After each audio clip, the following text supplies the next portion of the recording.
L'importance de la pratique de la rétrospective du soir par Max Heindel. L'exercice du soir, la rétrospection, a une valeur plus grande que toute autre méthode d'avancement. Il est de première nécessité pour le chercheur de vérité ou le chercheur spirituel parce qu'il apporte un sentiment de vérité et développe le pouvoir de dévotion.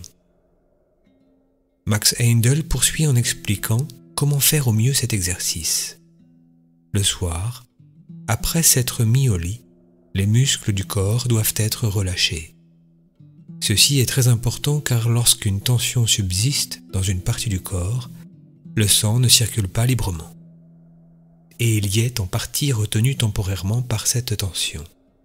Or, comme tout développement spirituel dépend du sang, l'effort maximum pour obtenir la croissance de l'âme ne peut être fait lorsqu'une partie du corps est tendue. Lorsqu'une relaxation parfaite a été réalisée, l'aspirant à la vie supérieure commence à revoir les scènes de la journée.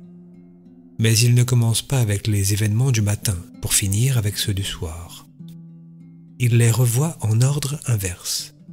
D'abord, les scènes du soir, puis les événements de l'après-midi, et enfin ceux du matin.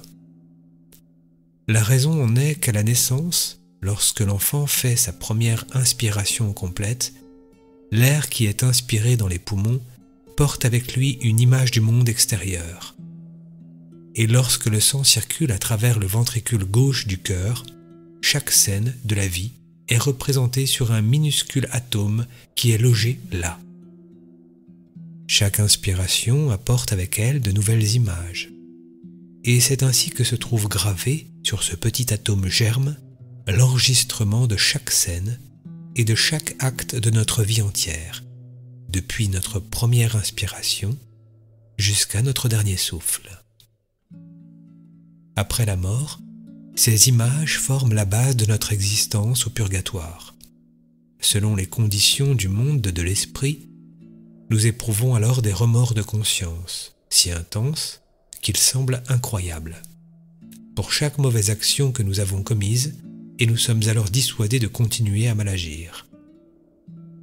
L'intensité de la joie que nous éprouvons en récompense de nos bonnes actions agit comme un aiguillon qui nous pousse à suivre le sentier de la vertu dans les vies futures.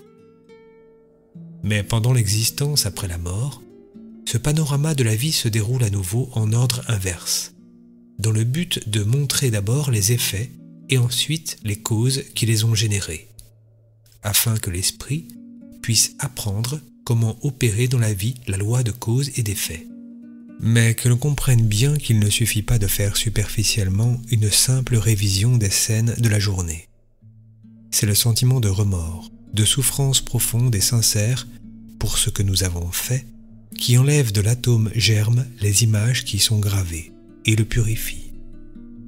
L'aspirant s'efforce d'imaginer chaque scène aussi fidèlement que possible et cherche à reproduire devant l'œil de l'esprit tout ce qui composait l'image de chaque scène, dans le but de juger ses actions, de se rendre compte si ses paroles ont bien traduit ce qu'il voulait exprimer ou si elles ont donné une impression fausse, ou s'il a exagéré ou diminué les faits en relatant ses expériences à autrui.